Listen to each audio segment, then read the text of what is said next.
नमस्कार। प्राइम न्यूजमा स्वागत छ। म दृष्टिवाणी धिताल। म दिपेश घिमिरे। सुरु गरौँ आजका हेडलाइन्सबाट। जेठ 17 देखि हुने प्रधानमन्त्रीको भारत भ्रमणको औपचारिक घोषणा। मोदीसँग संवाद, सीमा विवाद बाहेकका विषयमा प्याकेजमै सहमति खोज्ने गरी दुवै पक्ष गृह कार्यमा। जलहरीमा पित्तल राखेको आरोप खेपेका ओलीले प्रचण्डलाई झोकाए। अनियमितता नभएको संसदबाटै प्रचण्डको घोषणा। नीति तथा कार्यक्रम पारितको तयारी। 6 अर्बको हतियार खरिद प्रकरणमा सेनाले मुख खोल्यो। हतियार आवश्यक नै नभएको प्रधान सेनापतिको भनाई। कालो सूचीको चिनिया कम्पनीबाट नल्याउन सुझाव। उत्तरी चीनमा पटाका विस्फोट हुँदा 4 जनाको मृत्यु, 9 जनाको जीवितै उद्धार। दुर्घटना बढेपछि आतिशबाजीमा कडाई गर्ने सरकारको तयारी। र ए डिभिजन लिग फुटबलमा त्रिभुवन आर्मी क्लब र मत्स्येन्द्र फुटबल क्लब बीच बराबरी। एपीएफले जावलाखेल युथ क्लबलाई 2-0 गोलले हरायो।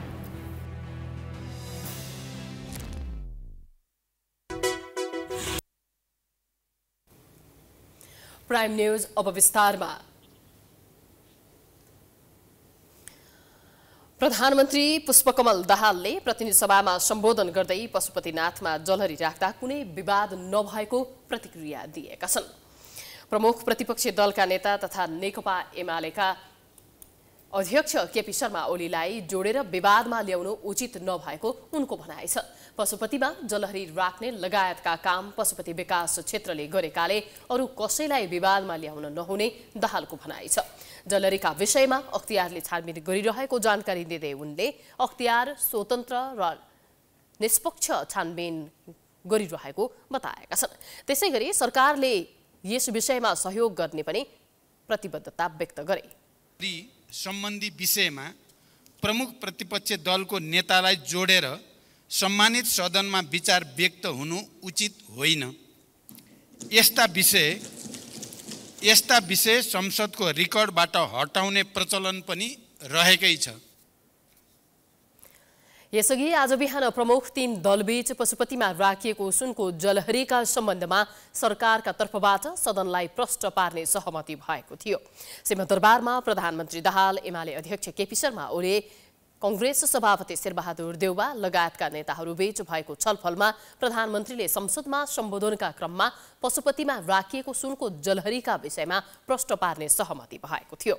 जलहरीका सम्बन्धमा संसदमा प्रकट भएको अभिव्यक्तिलाई संसदको रेकर्डबाट हटाउने सहमति पनि भएको थियो। यसअघि सुनको जलहरीका विषयमा सत्ता पक्षका सांसदले तथ्यहीन आरोप लगाएको भन्दै एमालेले सदन अवरुद्ध गरेको थियो।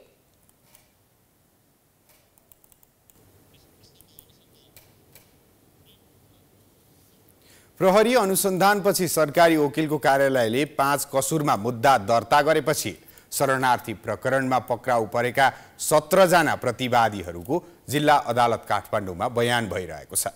यस प्रकरणमा फरार रहेका बाँकी 13 जनाको खोजी तीव्र पारिएको प्रहरीले जनाएको छ। थप अनुसन्धानसँगै बलियो प्रमाण सङ्कलनको काम पनि जारी रहेको प्रहरीको भनाइ छ। शरणार्थी प्रकरणमा पक्राउ परेका 17 जनाको शुक्रबारदेखि जिल्ला अदालत काठमाडौँमा बयान लिन सुरु गरियो। बयान पछिको थुनचेक बहसले प्रतिवादीहरू सामान्य तारिखमा छुट्ने, धरौटीमा छुट्ने वा थुनामा पठाउने टुङ्गो लाग्नेछ। तर थुनचेक बहस पूर्व बयान लिने काम सम्पन्न गर्न केही बढी समय लाग्ने सम्भावना देखिन्छ।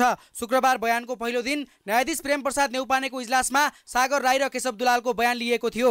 बाँकी पक्राउ परेका 15 जना प्रतिवादीको बयान आइतबारदेखि 4 ठाउँमा राखेर लिइनेछ। नेपाल सरकारका सचिव टेकनारायण पाण्डे, पूर्व मन्त्री टोप बहादुर रायमाझी, पूर्व गृहमन्त्री बालकृष्ण खाँड लगायतका हाई प्रोफाइल जोडिएको यस प्रकरणमा प्रतिवादी विरुद्ध ठगी, सरकारी कागजको कृत्य, संगठित अपराध, राष्ट्रहित विरुद्धको कसुर र एकीकृत कसुरमा मुद्दा दर्ता गरिएको छ। यस प्रकरणमा संलग्न रहेका फरार प्रतिवादीको खोजी पनि भइरहेको छ। फरार मात्र होइन, बयान र अपराध श्रृङ्खलामा नाम जोडेका अन्य व्यक्तिलाई पनि अनुसन्धानको दायरामा ल्याउन प्रहरीले प्रमाण सङ्कलन गरिरहेको छ। हरेक व्यक्तिको हकमा प्रमाण नपुगेको हकमा चाहिँ अब मुद्दा चाहिँ कमजोर बन्ने हुन्छ। त्यसैले त्यसलाई चाहिँ प्रमाण नपुगेको हकमा चाहिँ त्यत्तिकै मान्छेलाई चाहिँ फरारी बनाउने अथवा त्यसमा चाहिँ जोड्ने प्रक्रिया सम्भवतः कम हुन्छ, त्यो गर्नु पनि हुँदैन। हामीले यो व्यक्ति अथवा कोसँग केसँग सरोकार अथवा अडियो आयो अथवा फोनमा सुनियो रे भन्ने भन्दा पनि प्रमाणहरू पुगेको खण्डमा भोलिका दिनहरूमा चाहिँ फेरि थप चाहिँ मुद्दा लिन सकिने परिस्थिति हुन्छ, त्यो अगाडि बढ्छ पनि। फरार सूचीमा रहेकी लक्ष्मी महर्जनलाई प्रहरीले पक्राउ गरी शुक्रबार नै अदालतमा उपस्थित गराएको थियो। यस प्रकरणमा फरार रहेका अन्य 13 जनालाई प्रहरीले पक्राउ गर्न नसक्दा आलोचना भइरहेको छ। फरार रहेकाहरूले प्रमाण मास्न भूमिका खेल्न सक्ने भएकाले उनीहरूको खोजी तीव्र पार्न आवश्यक छ।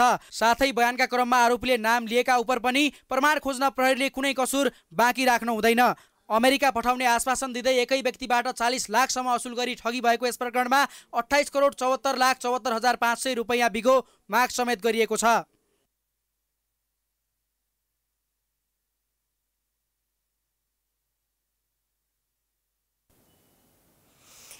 नेपाली नागरिकलाई नक्कली भुटानी शरणार्थी बनाएर अमेरिका पठाउने प्रपञ्चमा दलका प्रभावशाली नेताहरू मुछिएपछि अनुसन्धानमा चासो बढेको छ।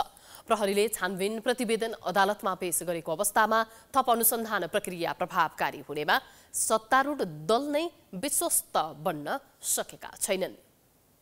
नेपाली नागरिकलाई नक्कली भुटानी शरणार्थी बनाएर अमेरिका पठाउने प्रकरणको अनुसन्धान अघि बढ्दै जाँदा प्रभावशाली नेताहरू नै मुछिएपछि यो मुद्दा कसरी अघि बढ्ला भन्नेमा सर्वत्र चासो छ। कतै यो प्रकरणमा प्रभावशालीलाई उन्मुक्ति दिएर तल्लो तहका आरोपीलाई मात्र सजाय दिने त होइन भन्ने आशंका पनि व्याप्त छ। थप अनुसन्धान प्रक्रिया निष्पक्ष हुनेमा सत्तारूढ दलका नेताहरू नै विश्वस्त हुन सकेका छैनन्। सत्तारूढ दल नेकपा एकीकृत समाजवादीका सम्मानित नेता झलनाथ खनालले यो प्रकरणको अनुसन्धानमा सरकार पछि हट्न नहुने बताउँदै आएका छन्। शरणार्थी प्रकरण नेपालको लज्जास्पद घटना भएको भन्दै यसलाई पूर्ण रूपमा टुङ्गोमा पुर्याउनु पर्ने उनको माग छ। यसको अनुसन्धानलाई कमजोर पार्ने चर्चा चलेको भन्दै अनुसन्धानलाई निष्कर्षमा पुर्याउन नसके जनताले नै आन्दोलन गर्ने अवस्था सिर्जना हुने खनाल बताउँछन्। अनुसन्धानको प्रक्रियालाई पूर्ण रूपले टुङ्गोमा पुर्याउनबाट वञ्चित गर्ने काम गरियो भने नेपाली जनताले सहन गर्नेवाला छैनन् र आन्दोलनको सम्भावना छ देशमा। यो आजको सरकारले सुनोस् र आजको प्रहरीले पनि सुनोस्। प्रहरीलाई म धन्यवाद दिन चाहन्छु, किनभने प्रहरीले अहिले आँट गरेको छ। यो आँट तपाईँहरूले अन्तिमसम्म लानुहोस्। साँचो अपराधीहरूलाई तपाईँहरू समात्नुहोस्, नछोड्नुहोस्। तर अब अपराध नगरेको मान्छेलाई कसैले फसाउनु खोजेको छ भने त्यसमा पनि सतर्क रहनुहोस्, तर अपराधीहरूलाई छोड्नु हुँदैन। यता राष्ट्रिय स्वतन्त्र पार्टी रासोपाले पनि नक्कली शरणार्थी प्रकरणको अनुसन्धान जरासम्म पुग्न नसकेको आरोप लगाएको छ। यस प्रकरणमा भइरहेको छानबिन निष्पक्ष हुनेमा सर्वत्र आशंका भएकाले संसदीय छानबिन समिति गठन गरेर अनुसन्धान गर्नुपर्ने सभापति रवि लामिछानेको धारणा छ। कुनै पनि भ्रष्टहरूको विषयमा रासोपा निर्मम ढङ्गले अघि बढ्ने भन्दै लामिछानेले शरणार्थी प्रकरणमा जरोसम्मै पुगेर अनुसन्धान नभएसम्म खबरदारी जारी राख्ने बताएका छन्। नेताहरू जो ठूला भनिएका नेताहरू जो समातिए ती भ्रष्टाचारका जरा होइनन्, ती भ्रष्टाचारका हाँगा मात्रै हुन्। जरासम्म पुग्न सकेको छैन र जरासम्म पुगोस् भनेर राष्ट्रिय स्वतन्त्र पार्टीले अब संसदमा आवाज उठाउन थालिसक्यो। केही दिन अगाडि तपाईँले हेर्नुभयो होला, हामीले संसदमा भन्यौँ अब हामीलाई यो छानबिन गर्न गएका संस्थाहरूप्रतिको विश्वास पनि उडेको छ। लहरो तान्दा पहरो थर्किने अवस्था आएपछि शरणार्थी प्रकरणलाई ठूला राजनीतिक दलहरूले चुनौतीको रूपमा लिएका छन्। यो प्रकरणमा भएको अनुसन्धान र पक्राउ परेका आरोपीहरूको बयानले राजनीतिक दलका नेताहरू पैसाको लागि कुन हदसम्म गिर्दा रहेछन् भन्ने छर्लङ्ग भएको छ। यो प्रकरणको प्रतिवेदन अदालतमा पेश गरिए पनि बयानका आधारमा घटनामा मुछिएका अन्य नेता उप छानबिन गर्ने प्रहरीले बताउँदै आएको छ। तर दलका नेताहरूको दबाव तथा प्रधानमन्त्रीको भारत भ्रमणले कतै थप अनुसन्धान ओझेलमा पर्ने त होइन भन्ने आशंका पनि व्याप्त छ। त्यसैले यो प्रकरणको निष्पक्ष छानबिनको लागि नागरिक स्तरबाट पनि सरकारलाई दबाव दिन आवश्यक देखिन्छ। प्राइम न्यूज जारी छ, हामी ब्रेक पछि आउँछौँ।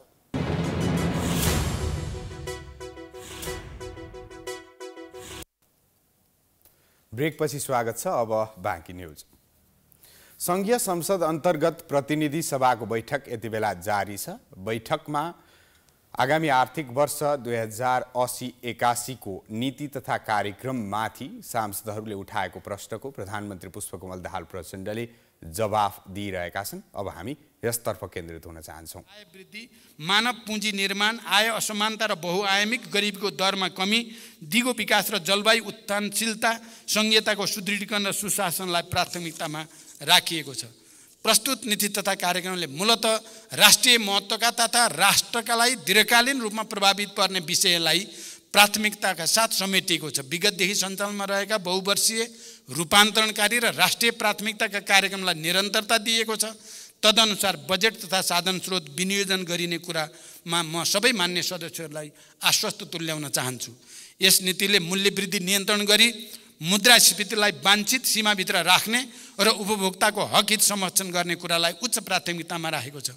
लामो समयदेखि बन्द र रुग्ण अवस्थामा रहेका उद्योगहरूलाई पुनः सञ्चालनमा ल्याउने वा खारेज वा एकीकरण गर्ने कुरालाई महत्त्वको साथ उल्लेख गरिएको छ। सार्वजनिक खर्चमा मितव्ययिता कायम गर्दै खर्चको उत्पादकत्व बढाउने कुरालाई विशेष जोड दिएको छ। प्रस्तुत नीति कार्यक्रमले गुणस्तरीय सेवा प्रवाह र आधारभूत वस्तु तथा सेवाको नियमित आपूर्तिमा विशेष जोड दिएको छ। स्वदेशी उत्पादनमा खाद्य सुरक्षाको प्रत्याभूत गर्न क्षेत्रगत नीतिहरूमा समेत कृषि तथा वन क्षेत्रलाई उत्पादन र उत्पादकत्वसँग आबद्ध गर्दै लैजाने नीति लिएको छ। कतिपय मान्य सदस्य 2 वर्षभित्र ढलापडा रुख निकाल्ने 2 वर्ष किन कुर्ने भन्नुभएको छ। 2 वर्षभित्र भनेको हामीले त 50औं वर्ष कुरिसक्यौँ। 50औं वर्षदेखि त ढलापडा त सडा भइसकेका छन्। अब ती ढलापडालाई 2 वर्षभित्र भनेको भोलिदेखि नै निकाल्न सके त निकाल्न पाइन्छ भन्ने नै कुरा हो। आधुनिक र व्यवस्थित विकासको आधार भू उपयोग योजना भएकोले यसलाई तिनै तहको सरकारको समन्वयमा प्रभावकारी तवरले कार्यान्वयनमा ल्याउने कुरालाई नीतिले जोड दिएको। यसै गरी भूमिहीन, सुकुम्बासी तथा अव्यवस्थित बसोबासीहरूको समस्या समाधान गर्ने विषय पनि नीतिमा समेटिएको छ। र म के भन्न चाहन्छु भने सरकारको लक्ष्य 2 वर्षभित्र सुकुम्बासी र अव्यवस्थित बसोबासीहरूको समस्या समाधान गर्ने सङ्कल्प सरकारले लिएको छ। यो घोषणा म यो सम्मानित सदनमा गर्न चाहन्छु। अर्थतन्त्रको दिगो विकासका लागि उत्पादनशील क्रियाकलापहरूको प्राथमिक भूमिका रहन्छ। यसको प्रमुख संवाहक निजी क्षेत्र हो। अत निजी क्षेत्रलाई अर्थतन्त्रको विकासमा मुख्य साझेदार मानिएको छ। यसको अर्थ सहकारी र अन्य क्षेत्रबाट हुने योगदानलाई अवमूल्यन गर्नु बिल्कुल होइन। सहकारी क्षेत्रले पुँजी परिचालन, लगानी र रोजगारी सृजनामा खेल्दै आएको महत्त्वपूर्ण भूमिकालाई सरकारले कदापि उपेक्षा वा नजरअन्दाज गर्ने छैन। संविधानमा उल्लेख भए झैँ सार्वजनिक, निजी र सहकारी तीनवटै क्षेत्रको संयुक्त सहभागिता र संलग्नतामा स्वतन्त्र, समृद्ध र समाजवाद उन्मुख अर्थतन्त्र निर्माण गर्न सरकार स्पष्ट पनि छ र दृढ पनि छ। तीव्र औद्योगिकरण मार्फत रोजगारी तथा आय वृद्धि गरी जीवनस्तर उकास्न निजी क्षेत्रले उल्लेख्य भूमिका खेल्न सक्ने कुरालाई मनन गरी निजी क्षेत्र मैत्री नीति र पूर्वाधार विकासलाई सरकारले विशेष जोड दिएको हो।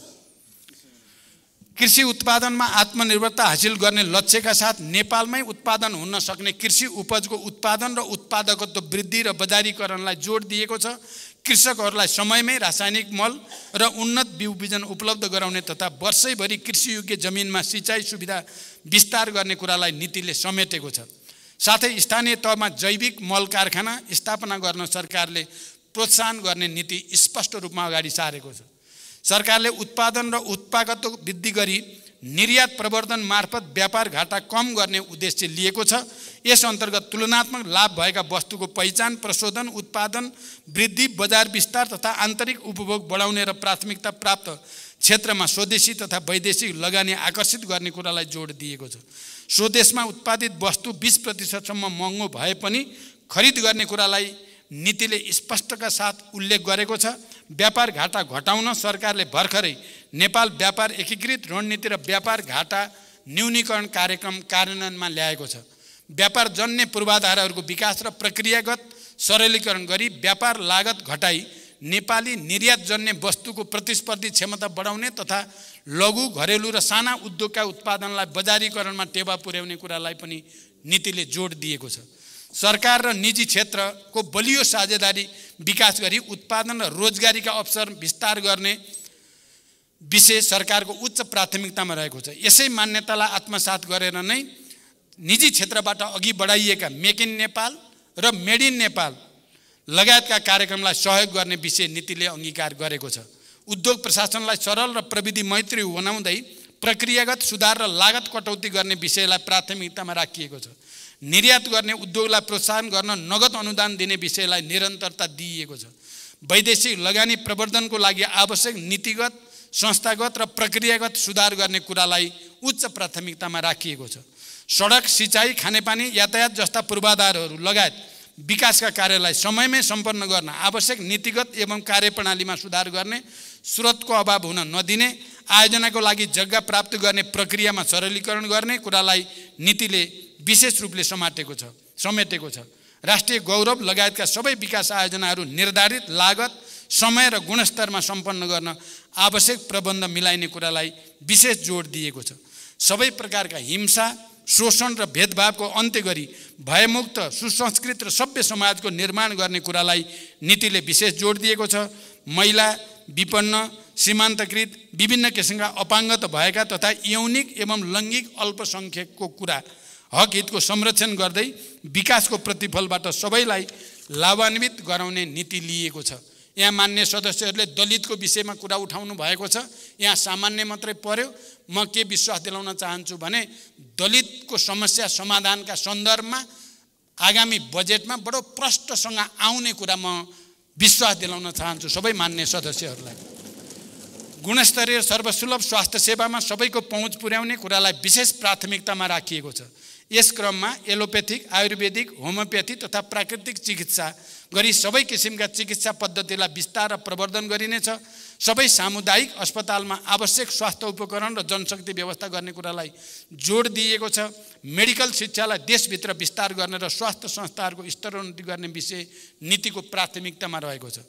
स्वदेशमै गुणस्तरीय शिक्षालाई सर्वसुलभ बनाई गुणस्तरीय शिक्षाको लागि विदेश जानुपर्ने बाध्यतालाई अन्त्य गर्ने, उच्च शिक्षालाई सबै प्रकारको विसङ्गतिबाट मुक्त राख्दै प्राज्ञिक र अनुसन्धानात्मक केन्द्रको रूपमा विकास गर्ने एवं शिक्षालाई प्रविधि र रोजगारीसँग आबद्ध गरी उद्यमशीलता र बजारको माग अनुसारको दक्ष जनशक्ति उत्पादन गर्ने कुरालाई नीतिले प्राथमिकतामा राखेको छ।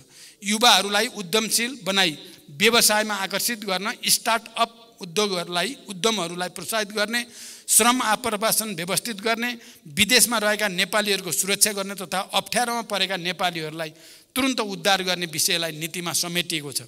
यसले नेपालीहरूलाई कामको खोजीमा विदेश जानुपर्ने बाध्यतालाई धेरै हदसम्म कम गर्न सहयोग पुग्ने अपेक्षा लिएको छ। प्रधानमन्त्री पुष्पकमल दाहाल प्रचण्डले संघीय संसद अन्तर्गत प्रतिनिधि सभाको बैठकमा सांसदहरूले राखेका प्रश्नको जवाफ दिँदै हुनुहुन्थ्यो। अब बाँकी न्युज। भारतीय प्रधानमन्त्री नरेन्द्र मोदीको निमन्त्रणामा प्रधानमन्त्री प्रचण्डले जेठ 17 गतेदेखि 20 गतेसम्म मित्र राष्ट्र भारतको औपचारिक भ्रमण गर्ने भएका छन्। भ्रमणका क्रममा जलविद्युत, ऊर्जा, शिक्षा, स्वास्थ्य, कृषि तथा पर्यटन लगायतका एजेन्डा प्रवर्धन गर्ने विषयमा समकक्षी मोदीसँग प्रधानमन्त्री प्रचण्डले संवाद गर्ने परराष्ट्र मन्त्रालयले जनाएको छ। नेपालको शिक्षा, स्वास्थ्य तथा भौतिक विकासमा ठूलो सहयोग गर्दै आएको भारतले नेपाललाई उच्च प्राथमिकतामा राखेको छ। यसकै परिणामस्वरूप गत पुस 10 गते प्रधानमन्त्री भएका प्रचण्डलाई भारतीय प्रधानमन्त्री नरेन्द्र मोदीले पठाएको शुभकामना सन्देश पुस 15 गते नेपालका लागि भारतीय राजदूत नवीन श्रीवास्तवले निवासमा नै पुगेर हस्तान्तरण गरेका थिए। प्रचण्ड प्रधानमन्त्री नियुक्त भए लगत्तै प्रधानमन्त्री मोदीका तर्फबाट भारतीय विदेश सचिव विनय मोहन कोत्राले प्रचण्डलाई भारत भ्रमणका लागि प्रस्ताव गरेका थिए। यही अनुसार परराष्ट्र मन्त्रालयले पनि सरकारवालासँग आवश्यक परामर्श गर्दै भ्रमणको गृह कार्यको अन्तिम तयारी गरेको जनाएको छ। सार्वजनिक कार्यतालिका अनुसार भ्रमणका क्रममा प्रधानमन्त्री प्रचण्डले भारतका राष्ट्रपति द्रौपदी मुर्मु, उपराष्ट्रपति जयदीप धनखडसँग शिष्टाचार भेट गर्नेछन्। साथै जेठ 18 गते समकक्षी नरेन्द्र मोदीसँग प्रधानमन्त्री प्रचण्डले हैदराबाद हाउसमा प्रतिनिधि मण्डल सहितको वार्ता गर्नेछन्। भ्रमणको आवश्यक तयारी भइरहेको सरकारका प्रवक्ता तथा सूचना सञ्चार तथा प्रवृत्ति मन्त्री रेखा शर्माले बताएकी छन्। एजेन्डाहरू त हामीले विगतमा गरेका कतिपय सहमतिहरू छन्, कतिपय पुनरावलोकन गर्नुपर्ने कुराहरू छन्, विद्युत व्यापारका कुराहरू छन्, हैन, धेरै कुराहरू छन्। ती कुराहरूमध्ये अलि महत्त्वपूर्ण कुराहरूलाई प्राथमिकता साथ उठाउने कुराहरू छन्। हाम्रा सीमाका समस्या थुप्रै कुराहरू छन्, ती कुराहरूलाई प्राथमिकता साथ उठाउने कुरा हुन्छ। प्रधानमन्त्री प्रचण्डको भ्रमणमा नेपालको भौतिक विकासका लागि जलविद्युत, कृषि, शिक्षा, स्वास्थ्य लगायतका विषयमा प्रवर्तन गर्ने बारे छलफल हुने भएको छ भने ऊर्जा लगायतका केही विषयमा सम्झौता समेत हुने भएको छ। नेपालले भारतीय बजारमा 452.2 मेगावाट विद्युत बिक्री अनुमति पाएको छ। साथै जाडो मौसममा नेपालले भारतबाट समेत विद्युत खरिद गर्ने गरेको छ।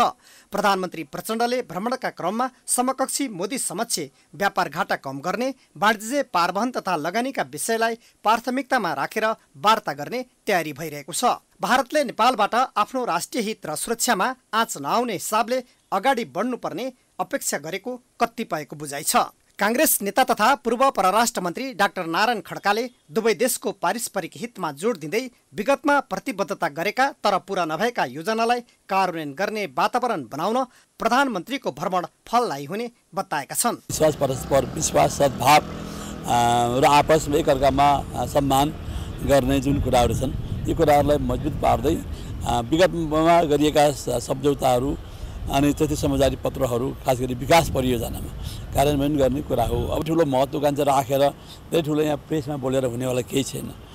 यो म ऐतिहासिक हुन्छ, मेरो ठुलो भ्रमण हो, यो हुन्छ त्यो हुन्छ।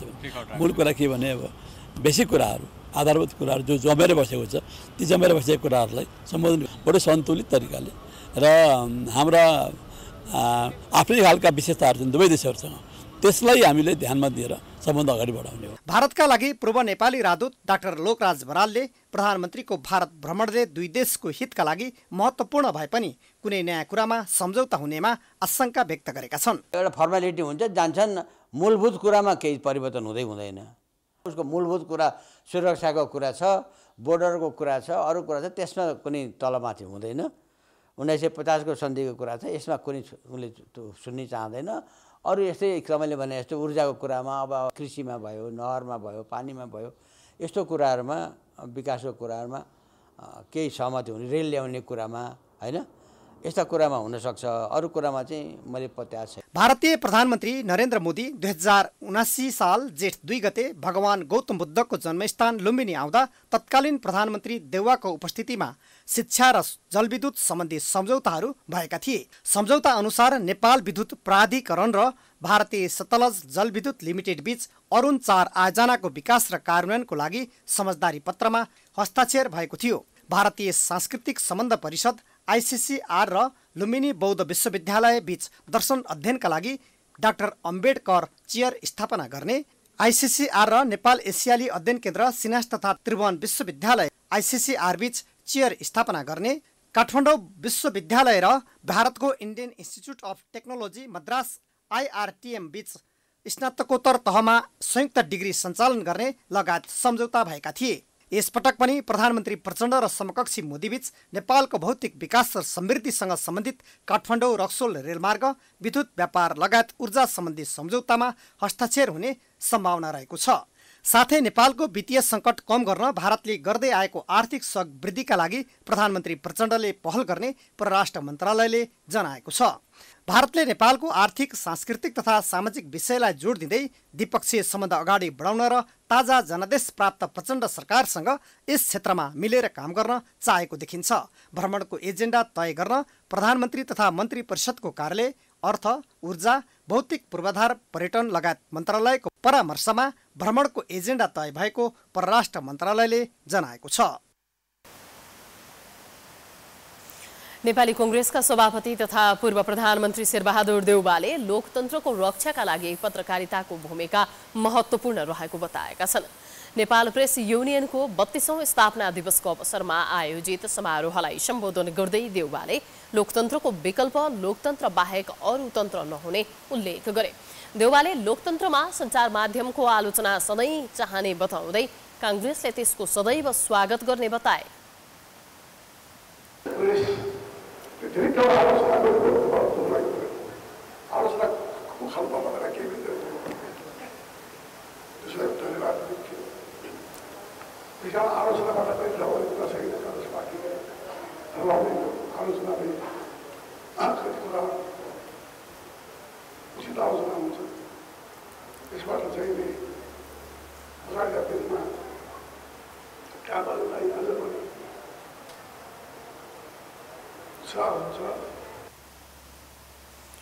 नेपाली कांग्रेसका प्रचार विभाग प्रमुख मिन विश्वकर्माले लोकतन्त्रका नाममा प्रेस स्वतन्त्रता र प्रेस स्वतन्त्रताको नाममा सामाजिक सञ्जाल अभद्र बन्दै गइरहेको टिप्पणी गरे। कांग्रेसले विकल्प खोजे भन्दा कांग्रेसलाई सुधारेर जनताको पार्टी बनाउने जिम्मेवारी पार्टीकै भएको उनले बताए। स्वतन्त्रताका नाममा सामाजिक सञ्जाललाई स्वतन्त्रताको प्लेटफर्म ठानेर सस्तो लोकप्रियताको नाममा सामाजिक सञ्जाल जसरी बाहिर गइराखेको छ, यसले मलाई लाग्छ सबैभन्दा बढी आघात र प्रहार नेपाली कांग्रेसमाथि नै भइराखेको छ, नेपाली कांग्रेस पार्टीलाई भएको छ। एकातिर स्वतन्त्रता, अभिव्यक्ति स्वतन्त्रता, प्रेस स्वतन्त्रता त झल्किन्छ, तर सँगसँगै त्यसलाई नियमन र व्यवस्थापन गर्न नसक्दा फेरि त्यसको प्रति उत्पादकका रूपमा नेपाली कांग्रेस र लोकतन्त्रलाई नै यसले कता कता गिज्याइरहेको मैले महसुस गरेको छु। नेपाल प्रेस युनियनले विभिन्न कार्यक्रम सहित 32औं स्थापना दिवस मनाइरहेको छ। लोकतन्त्रवादी पत्रकारको छाता संस्था युनियनको स्थापना 2048 सालमा भएको थियो। युनियनले पत्रकारको ट्रेड युनियन अधिकार, प्रेस स्वतन्त्रता, श्रमजीवी पत्रकारको अधिकार, पत्रकारको क्षमता विकास लगायतका क्षेत्रमा काम गर्दै आएको छ। नेपाली सेनाले 6 अर्ब बढी रकमको हतियार किन्ने तयारी गरेसँगै अनियमितताको आशंका बढ्दै गएको छ। भारतबाट सस्तोमा त्यही सामग्री पाइए पनि महँगो मूल्यमा चीनको एउटा कम्पनीसँग हतियार खरिद प्रक्रिया सेनाले अघि बढाएको हो, जबकि उक्त कम्पनीलाई संयुक्त राष्ट्रसङ्घले नै कालो सूचीमा राखेको छ। पछिल्लो समय नाफामूलक संस्थाले जस्तो ठेक्कापट्टा र व्यापार व्यवसाय गरेको आरोप खेपिरहेको नेपाली सेनाले कमिसनको लोभमा प्रक्रिया नै मिचेर छिमेकी राष्ट्र चीनबाट 6 अर्ब रुपियाँ बराबरको हतियार खरिद गर्ने तयारी गरेको रहस्य खुलेको छ। नेपाली सेनाले उपप्रधान तथा रक्षामन्त्री पूर्णबहादुर खड्काको आगमनसँगै एजेन्ट मार्फत 6 अर्ब रुपियाँ बराबरको चिनिया हतियार किन्ने तयारी गरेको रहस्य खुलेको हो।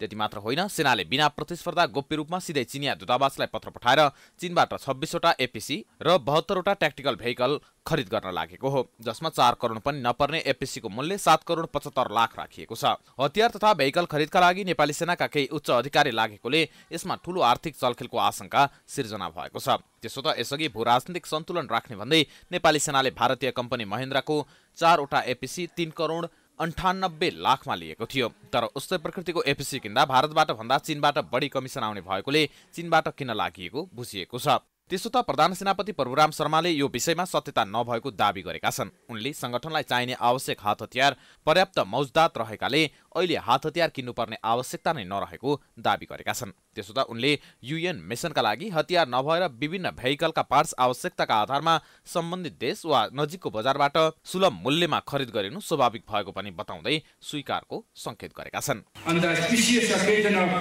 UN Peacekeepers Day 2023, I extend my heartfelt greetings to all UN peacekeepers, both serving and retired, as well as to the entire UN family. शर्माले नेपाली सेनाको हतियार खरिद गर्ने कुनै योजना नभएको दाबी गरे पनि सेनाले चिनिया दूतावास मार्फत 6 अर्ब बराबरको 26वटा एपिसी र 72वटा ट्याक्टिकल भेहिकल खरिद गर्ने निर्णय गरिसकेको छ। सेनाले गोली समेत चीनबाट खरिद गर्ने प्रक्रिया अघि बढाइसकेको छ। सेनाले उक्त हतियार सहितको एपिसी खरिदको लागि एलसी खोल्न आग्रह गर्दै जेठ 3 मा हिमालयन बैंकलाई पत्र समेत पठाइसकेको छ, तर बैंकले पनि एलसी खोल्न अस्वीकार गरेको छ। अहिले सेनाले हतियार किन्न खोजेको नर्थ इन्डस्ट्रिज कर्पोरेसन नोरिनको कम्पनी हो। यो कम्पनीले बेचेका हतियार कमसल भएको र तिनी हतियारका कारण कतिपय लडाईँ हारेको भन्दै संयुक्त राष्ट्रसङ्घले कालो सूचीमा राखेको छ। संयुक्त राष्ट्रसङ्घले नै कालो सूचीमा राखेको कम्पनी मार्फत नै सेनाले हतियार किन्न खोजेको हो। यो प्रयासमा नै अनियमितताको गन्ध आएको आशंका गरिएको छ। तनहुँका किसानले बाँदर आतंक बन्द गर्न माग गर्दै सदरमुकाम दमौलीमा प्रदर्शन गरेका छन्। तनहुँका किसानले खेतीपाती नष्ट हुँदा समेत बाँदर नियन्त्रणमा स्थानीय सरकारले चासो नदिएको भन्दै दबाब दिएका हुन्। किसानले बाँदरले गरेको क्षतिपूर्ति, बाँदर आतंकबाट विस्थापित जनताको मुआब्जा राज्यबाट उपलब्ध हुनुपर्ने माग पनि गरेका छन्। उनीहरूले राज्यले बाँदर आतंक नियन्त्रणका लागि योजना बनाउन समेत नसकेको गुनासो गरेका छन्।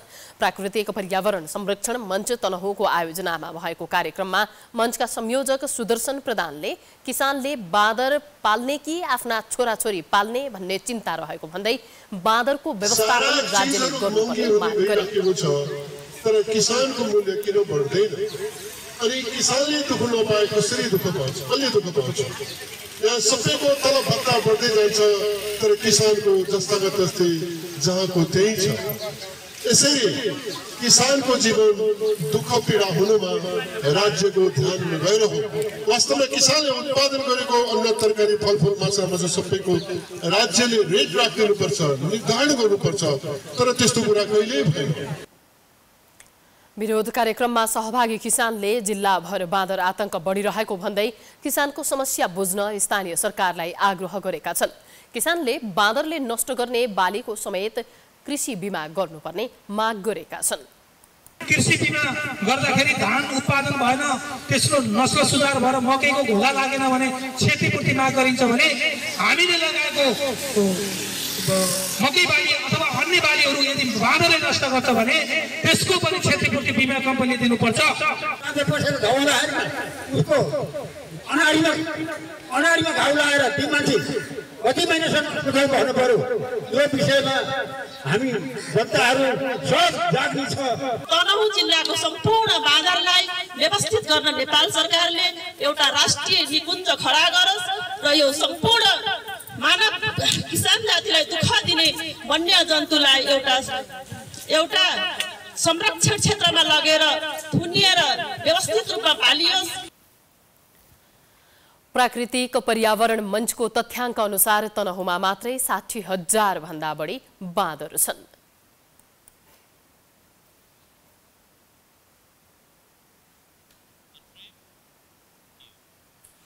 प्राइम न्यूज अझै जारी छ, हामी ब्रेकपछि आउँछौं।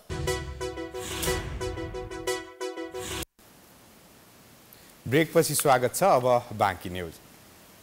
मुगुको छायानाथ रारा नगरपालिका 7 स्थित कर्णाली माध्यमिक विद्यालयका शिक्षक तथा विद्यार्थीहरूले शैक्षिक सामग्री निर्माण तथा प्रदर्शनी गरेका छन्। शिक्षण सिकाइ क्रियाकलापलाई सहज बनाउन, सिकाइलाई स्थायी र प्रभावकारी बनाउने उद्देश्यका साथ शैक्षिक सामग्रीको निर्माण गरी प्रदर्शन गरिएको हो। मुगुको छायानाथ रारा नगरपालिका स्थित कर्णाली माध्यमिक विद्यालयका शिक्षक तथा विद्यार्थीहरूले शैक्षिक सामग्री निर्माण गरी प्रदर्शनी गरेका छन्। पाठ्यक्रममा रहेको शैक्षिक क्रियाकलाप आवश्यक तस्बिरको अवलोकन गरी उनीहरूले त्यसै अनुरूप कागजका विभिन्न सामग्री, निगालो, माटोका सामग्री निर्माण गरेका छन्। शिक्षण सिकाइ क्रियाकलाप अन्तर्गत आवश्यक शैक्षिक सामग्री निर्माण कार्यमा विद्यार्थीहरूको उत्साहजनक सहभागिता रहेको छ। कक्षा 6 देखि 10 सम्मका विद्यार्थीहरू चित्रकला निर्माणमा एक अर्कोलाई सघाउँदै आत्मीयताको भाव देखाएर सहभागी भएका छन्। नयाँ टपिक आयो भने चाहिँ क्लासमा यो शैक्षिक सामग्रीले चाहिँ देखाएर चाहिँ विद्यार्थीहरूलाई चाहिँ अझ सिकाउन सकिन्छ र यसले चाहिँ अलिकति हामीलाई चाहिँ नलेज दिन्छ। हाम्रो विद्यालयमा निर्माण भएका सबै सामग्रीहरू शिक्षकहरूको सहयोगमा हामी आफैले निर्माण गरेका हौं। हामीले पाठमा भएका चित्रहरू बनायौं, माटोका भाँडाहरू पनि निर्माण गर्यौं। शिक्षण सिकाइ क्रियाकलापलाई सहज बनाउन, सिकाइलाई स्थायी र प्रभावकारी बनाउने उद्देश्यका साथ शैक्षिक सामग्री प्रदर्शनी गरिएको विद्यालयले जनाएको छ।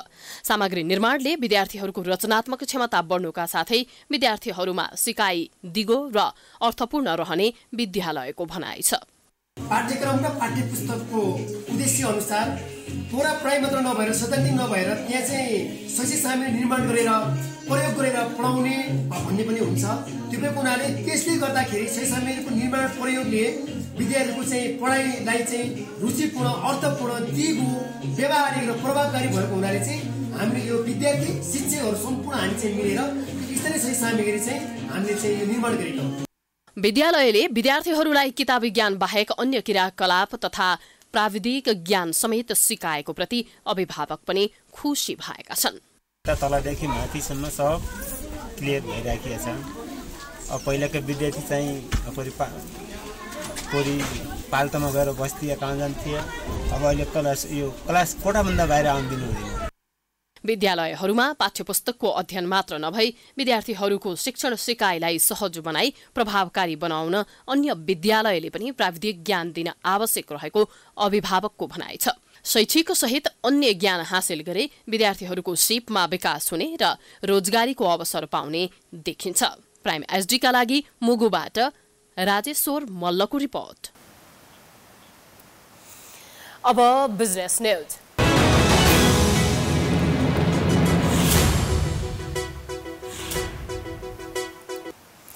सरकारले डिजलको भाव घटाएको 9 दिनपछि बागमती प्रदेश सरकारले गत बिहीबार काठमाडौँ र प्रदेशभित्र चल्ने गाडीको भाडा घटायो। तर सार्वजनिक यातायातबाट दैनिक आवत जावत गर्ने यात्रुहरू भने पुरानै भाडा तिरिरहेका छन्। सरकारले डिजलको भाव बढाउँदा विरोध गरेर भाडा बढाउने व्यवसायीहरूले अहिले सरकारले नै भाडा घटाउँदा पनि कार्यान्वयन गर्न आनाकानी गरिरहेका छन्। गत जेठ 2 गते सरकारले डिजलको मूल्य प्रति लिटर 10 रुपैयाँले घटाएको थियो। डिजलको भाव घटेपछि स्वचालित मूल्य प्रणाली अनुसार स्वतः गाडी भाडा घट्नुपर्ने हो। तर सरकारले लामो दूरीको गाडी भाडा घटाए पनि छोटो दूरीको गाडी भाडा घटाउन आनाकानी गर्दै आएको थियो। अन्ततः गत बिहीबारदेखि बागमती प्रदेश सरकारले काठमाडौँ र प्रदेशभित्र चल्ने गाडीको भाडा घटायो। तर यात्रुहरू भने पुरानै दरमा भाडा तिरेर यात्रा गर्न बाध्य छन्। सरकारले भाडा घटाए पनि त्यसको कार्यान्वयन गर्न यातायात व्यवसायीहरूले आनाकानी गरिरहेका छन्। काठमाडौँका विभिन्न रुटमा गाडी चलाउने चालकहरूलाई सरकारले भाडा घटाएको बारे जानकारी नै छैन। सरकारले भाडा घटाएको वा बढाएकोमा यातायात व्यवसायी महासंघ र समितिबाट चिठी पठाउने भए पनि अहिलेसम्म भाडा घटेको विषयमा कुनै जानकारी नभएको चालकहरू बताउँछन्।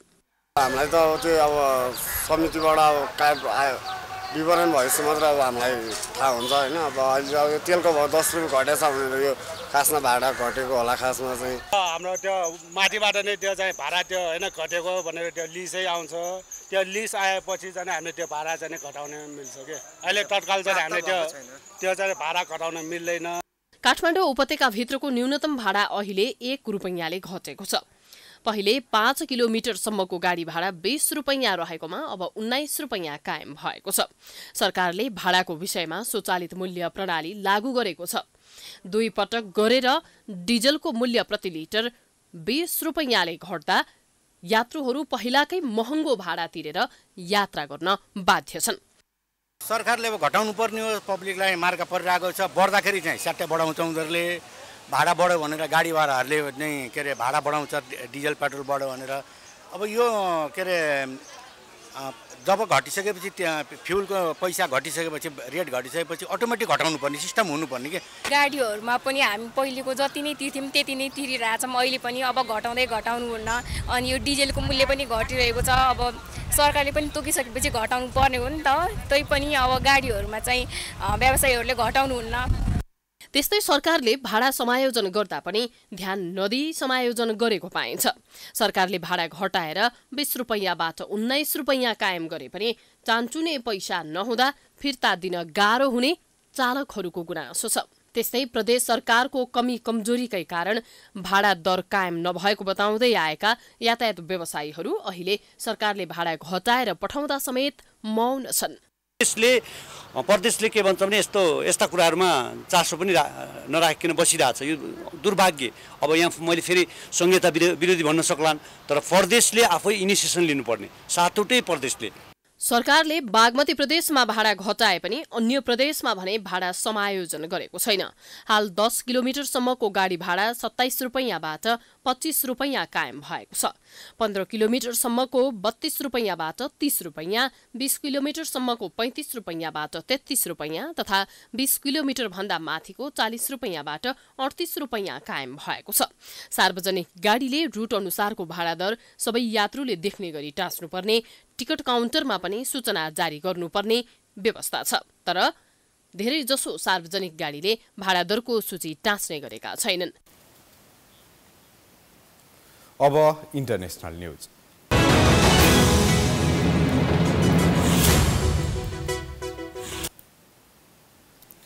उत्तरी चीनको हेबेई प्रान्तको दाचिङ काउन्टीमा शुक्रबार भएको आतिशबाजी विस्फोटमा परि कम्तीमा 4 जनाको मृत्यु भएको छ।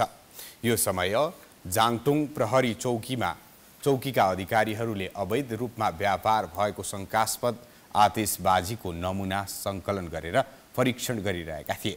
प्रारम्भिक अनुसन्धान अनुसार घटनास्थलबाट हालसम्म 9 जनाको उद्धार गरिएको छ। दुर्घटनाको कारणबारे अनुसन्धान भइरहेको छ।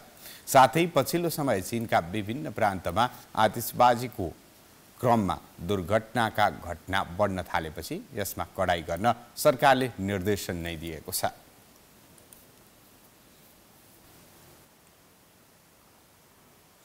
अब स्पोर्ट्स न्यूज।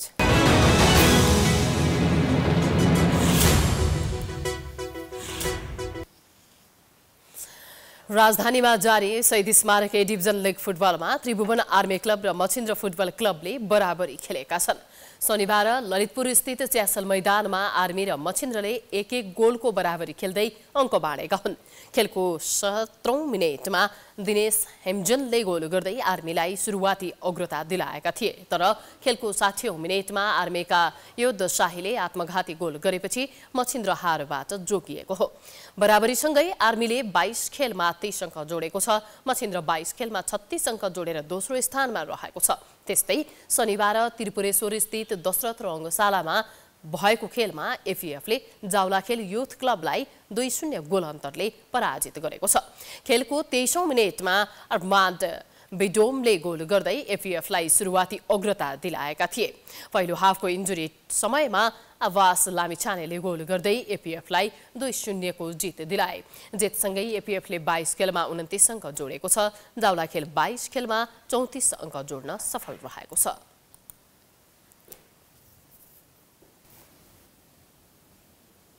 धनुषाको जनकपुर धाममा सोमबारदेखि सुरु हुने महेन्द्र नारायण निधि T20 क्रिकेट प्रतियोगिताको तयारी पूरा भएको छ। क्रिकेट सङ्घ मध्य प्रदेशको आयोजनामा हुन लागेको T20 क्रिकेट प्रतियोगितामा 7 प्रदेशको टिम सहभागी रहने आयोजकले जनाएको छ।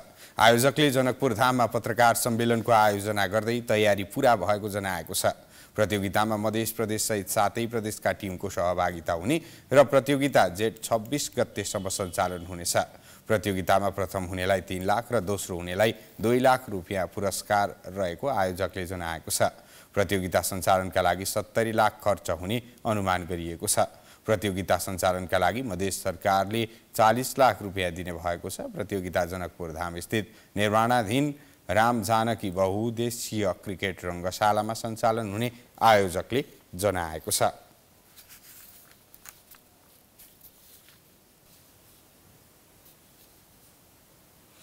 हामी प्राइम न्यूजको अन्त्यमा आइपुगेका छौं। जाँदा जाँदै हेडलाइन्स पुनः एकपटक।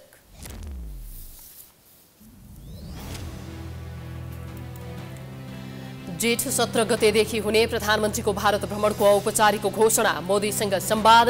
सीमा विवाद बाहेकका विषयमा प्याकेजमै सहमति खोज्ने गरी दुवै पक्ष गृह कार्यमा। जलहरीमा पित्तल राखेको आरोप खेपेका ओलीले प्रचण्डलाई झुकाए। अनियमितता नभएको संसदबाटै प्रचण्डले गरे घोषणा। नीति तथा कार्यक्रम पारितको तयारी। 6 अर्बको हतियार खरिद प्रकरणमा सेनाले मुख खोल्यो। हतियार आवश्यक नै नभएको प्रधान सेनापतिको भनाई। कालो सूचीको चिनिया कम्पनीबाट नल्याउन सुझाव। उत्तरी चीनमा पटका विस्फोट हुँदा 4 जनाको मृत्यु, 9 जनाको जीवितै उद्धार। दुर्घटना बढेपछि आतिशबाजीमा कडाई गर्ने सरकारको तयारी। र ए डिभिजन लिग फुटबलमा त्रिभुवन आर्मी क्लब र मछिन्द्र फुटबल क्लब बीच बराबरी। एफिएफले जावलाखेल युथ क्लबलाई 2-0 गोलले हरायो।